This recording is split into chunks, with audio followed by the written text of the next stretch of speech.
পুজো মণ্ডপের ছবি এবার আপনাদের সামনে তুলে ধরবো, কারণ দর্শনার্থীরা তারা ভিড় জমিয়েছেন এখন থেকেই। যেরকম কলেজ স্কয়ার থেকে আমাদের প্রতিনিধি রয়েছেন উজ্জ্বল মুখোপাধ্যায়, অন্যদিকে পার্ক সার্কাস ময়দানের সামনে থেকে আমাদের প্রতিনিধি ব্রতদেব ভট্টাচার্য রয়েছে। তবে শুরুতেই উজ্জ্বলের কাছে যাব। উজ্জ্বল, কলেজ স্কয়ার মানেই আমাদের চেনা ছবি, সেই আলোকসজ্জার ছবি, দেখাও আমাদের।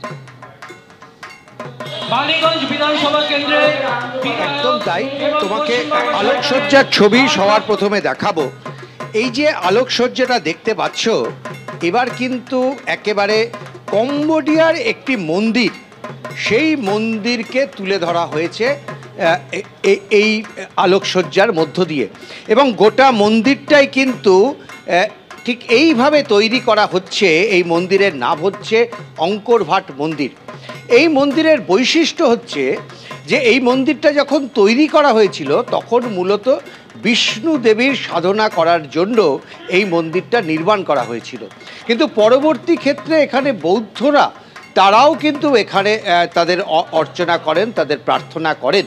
এবং এই মন্দিরের অন্যতম বৈশিষ্ট্য হচ্ছে যে এখানে যে তিনটে টাওয়ার আছে, সেই টাওয়ারটা অজয় যেটা দেখাচ্ছে দেখো, এই তিনটে টাওয়ারে কিন্তু মহাভারতের একাধিক ইতিহাস এই টাওয়ারের মধ্যে লেখা খোদাই করা আছে।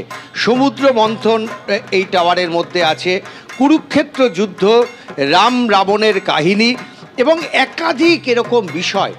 এবং এখানে গোটা পৃথিবীর মানুষ কম্বোডিয়ায় যান শুধুমাত্র এই অঙ্করভাট মন্দিরের আকর্ষণে, কারণ এখানকার সূর্যোদয় সেটা দেখার মতন। মানুষ সকাল থেকে এখানে ভিড় জমান এবং এখানকার সূর্যোদয় অর্থাৎ প্রথম সূর্যের রশ্মি যখন এসে সবচেয়ে উঁচু টাওয়ারটাতে পড়ে, সেই দৃশ্য অপূর্ব দৃশ্য। এবং এই মন্দির তৈরি করার জন্য ইতিমধ্যেই কিন্তু প্রায় নির্মাণের কাজ শুরু হয়েছে এবং প্রায় শেষ পর্যায়ে। তৃতীয়াতে তাদের বৈশিষ্ট্য মতন তারা এখানকার পুজোর উদ্বোধন করবে। উজ্জ্বল আলোর সঙ্গে প্যান্ডেল এবং তারই যে চমক, সেই চমকের আকর্ষণে কিন্তু সকাল থেকেই আমরা যেমন দেখেছি প্যান্ডেলে মানুষ ভিড় করছেন, সন্ধ্যেবেলাতেও কিন্তু তার ব্যতিক্রম হয়নি। কেন্দুয়ার ছবি এই মুহূর্তে আপনাদের সামনে তুলে ধরবো। সরাসরি আমাদের প্রতিনিধি অর্ণব মুখোপাধ্যায় আমাদের সঙ্গে রয়েছেন। অর্ণব, ঠিক যেভাবে দেখা যায় যে এই পুজোতে প্রত্যেকবারই চমকের পর চমক অপেক্ষা করে, এবারে ঠিক কি রয়েছে? দেখো, আমরা রয়েছি কেন্দুয়া শান্তি সংঘে। তাদের এবছর পুজোর থিম নিগূঢ়। শিল্পী হচ্ছেন, আমরা জানি যে সুশান্ত শিবানী পাল, তিনি হচ্ছেন শিল্পী, এবং 52 বছরে পা দিয়েছে তাদের এই পুজো। এখানে তারা যেটা মূলত তুলে ধরতে চেয়েছেন, এই নিগূঢ় এই ভাবনার মাধ্যমে তারা যেটা তুলে ধরতে চেয়েছেন যে এক আধ্যাত্মিক পথের যাত্রা, এক আধ্যাত্ম পথের যাত্রা, সেই যাত্রাকে তারা তুলে ধরতে চেয়েছেন। এবং রহস্য, পৃথিবীর যে রহস্য, সেই রহস্যের মাঝখানে দেবীর যে আগমন, সেই দেবীর আগমন, সেই যাত্রাপথটাকেই তারা তুলে ধরতে চেয়েছেন। এবং সেই কারণেই তুমি দেখতে পাচ্ছ যে এখানে যেরকমভাবে প্রতিমা ইতিমধ্যেই সেই থিমের সঙ্গে সাজুজ্য রেখে তৈরি হয়েছে, তার পাশাপাশি একটা অদ্ভুত আবহ রয়েছে। এখানে যে আবহ তৈরি করা হয়েছে তার মধ্যে একটা অনন্তের চেতনা আছে, তার মধ্যে কোনো একটা আধ্যাত্ম জগতের টান আছে, কোনো একটা সৃষ্টির আদিম রহস্য লুকিয়ে রয়েছে। তার সঙ্গে সঙ্গত রেখে আলোকসজ্জা, তুমি দেখো এখানে যে আলোগুলো সাজানো হয়েছে, সেই অন্ধকারের মধ্যে নিভু নিভু আলো, সেটা যেন এক কোনো অনন্তের পথের হাতছানি দেয়, কোনো এক অলিক জগতের কল্পনা। ছবি অর্থাৎ কেন্দুয়া শান্তি সংঘ যে ভাবনায় সেজে উঠছে, সেই ছবি আমরা তুলে ধরলাম আপনাদের সামনে। অর্ণব, তুমি আমাদের সঙ্গে থাকো। অন্যদিকে ব্রতদীপও রয়েছেন আমাদের সঙ্গে। ব্রতদীপ, তোমার কাছে আসছি। উত্তর কলকাতার পুজো মণ্ডপ ঘুরতে ঘুরতে এবার আপনাদের নিয়ে যাব পার্ক সার্কাস ময়দানে। সেখান থেকে আমাদের প্রতিনিধি ব্রতদীপ ভট্টাচার্য রয়েছেন। ব্রতদীপ, মানুষের ঢল কতটা লক্ষ্য করছো?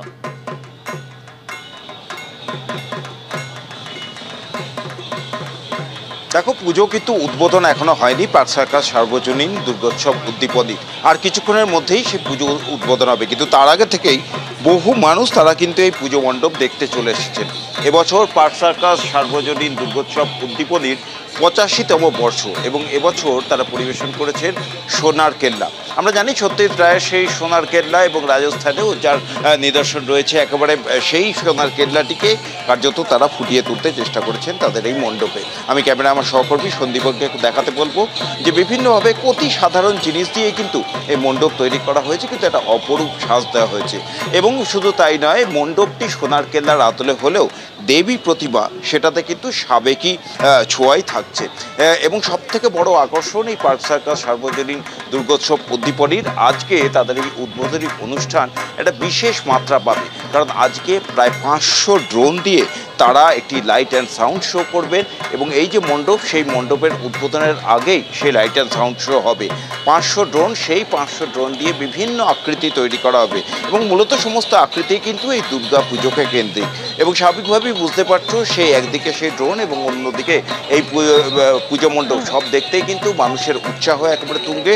ইতিমধ্যেই বহু মানুষ এই পার্ক সার্কাস ময়দানে নতুন থিম আর অভিনবত্ব এবং তারই আকর্ষণে একে অপরকে টেক্কা দেবার পালা। সরাসরি চলে যাব কেন্দুয়া শান্তি সংঘ থেকে। আমাদের প্রতিনিধি অর্ণব মুখোপাধ্যায় আমাদের সঙ্গে রয়েছেন। অর্ণব, তুমি কিছুক্ষণ আগে যেমনটা বলছিলে যে বিষয় ভাবনার অভিনবত্বে মানুষের ঢল কিন্তু একেবারে মহালয়ার পরের দিন। অবশ্যই তোমাকে দেখাবো এখানকার প্রতিমা একদম সামনে রয়েছে, তুমি দেখো এই যে থিম নিগূঢ়, তার সঙ্গেই একই সঙ্গে এই প্রতিমা যেন তার সঙ্গে যোগ্য সঙ্গত করে তৈরি হয়েছে। এবং এখানে আমরা তার ঠিক উল্টো দিকে দেখছি এই যে মহাবিশ্বের একটা প্রতীকী রূপ, সেই রূপটাকে তুলে ধরা হয়েছে এখানে। এবং সেই মহাবিশ্বের পথে, সেই অনন্ত লোকের পথে এই ধরনের যে সিঁড়ি রয়েছে, সেই সিঁড়ির রূপক ব্যবহার করা হয়েছে। সেই সিঁড়ি যেন চলে যাচ্ছে কোন এক মহাশূন্যের দিকে এবং সেই মহাশূন্যটাকে কিন্তু এখানে তৈরি করা হয়েছে। আর আলো তুমি দেখবে এর সঙ্গে সাজুজ্য রেখে করা হয়েছে।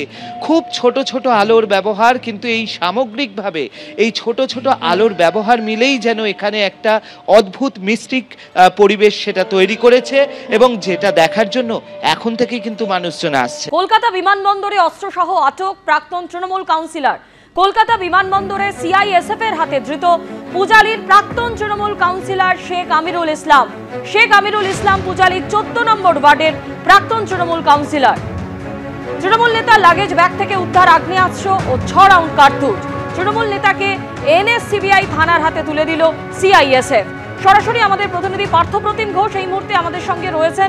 পার্থ, ওই প্রাক্তন তৃণমূল কাউন্সিলর, তার ব্যাগ থেকে উদ্ধার হয়েছে আগ্নেয়াস্ত্র, 6 রাউন্ড কার্তুজ। এত পরিমাণ অস্ত্র নিয়ে তিনি কোথায় যাচ্ছিলেন, কোথা থেকে আসছিলেন? দেখো, সেই সমস্ত বিষয়টা খতিয়ে দেখার কাজ ইতিমধ্যে শুরু হয়েছে এবং পাশাপাশি তোমার বলে রাখি ঘটনাটি কি ঘটে। ঘটনাটি হচ্ছে গতকালকে বিমানবন্দরে প্রাক্তন তৃণমূল কাউন্সিলর আর তিনি যান এবং সেক্ষেত্রে পূজালী পুরসভা 14 নম্বর ওয়ার্ডের প্রাক্তন তৃণমূল কাউন্সিলর এবং তৃণমূল নেতা শেখ আমিরুল ইসলাম, তিনি যখন বিমানবন্দরে যান, তার লাগেজ ব্যাগ যখন স্ক্যানিং করে পরীক্ষা করছিল সিআইএসএফ, সেখান থেকে লাগেজ ব্যাগ থেকে দেখতে পাওয়া যায় যে আগ্নেয়াস্ত্র রয়েছে এবং তার সঙ্গে দেখতে পাওয়া যায় 6 রাউন্ড কার্তুজ গুলি ব্যাগের মধ্যে রয়েছে। সঙ্গে সঙ্গে সিআইএসএফ তাকে আটক করে এবং আটক করার পরবর্তীকালে এনএসসিবিআই থানার পুলিশকে খবর দেয়। এনএসসিবিআই থানার পুলিশ তাকে প্রথমে আটক করে নিয়ে যায় এনএসসিবিআই থানা এবং সেখানে গিয়ে তার এই আগ্নেয়াস্ত্র এবং গুলি সেটা কিন্তু তারা আপাতত সিজার করেছে। এবং পুলিশের তরফ থেকে বলা হচ্ছে যে বিষয় সেটি হচ্ছে যে প্রাক্তন তৃণমূল কাউন্সিলর তিনি জানান যে তার কাছে এই আগ্নেয়াস্ত্র রাখার জন্য লাইসেন্স রয়েছে এবং সেই মতো যে নিয়ম রয়েছে সেই নিয়ম অনুযায়ী একটা জিডি এন্ট্রি করেছে পুলিশ এবং সেই জিডি এন্ট্রি করার পরবর্তীকালে সেটাকে কিন্তু কোর্টে তারা ফরওয়ার্ড করেছে এবং সেখান থেকেই যদি 7 দিনের মধ্যে লাইসেন্স দেখানোর নিয়ম রয়েছে এবং সেই 7 দিনের মধ্যে লাইসেন্স দেখাতে পারেন, পরবর্তীকালে কিন্তু কোর্ট থেকে যে অর্ডার হবে সেই অনুযায়ী কিন্তু গোটা বিষয়টা দেখা হবে। ধন্যবাদ পার্থ। বিমানবন্দর থানা তো এখন এয়ারপোর্টের মধ্যে ঢুকে পড়ছে, এয়ারপোর্টটাও বিমানবন্দর থানা দখল করে নিয়েছে। এই ধরনের একজন অপরাধীকে কি করে মুচলেখা দিয়ে ছেড়ে দেওয়া হলো? তার মানে বিমানবন্দরের ভেতরেও কেউ সুরক্ষিত নয়, ওখানেও তৃণমূল কংগ্রেস। আসলে তৃণমূল সর্বব্যাপী, তৃণমূল সর্বত্রগামী, তৃণমূল সর্বভোগী।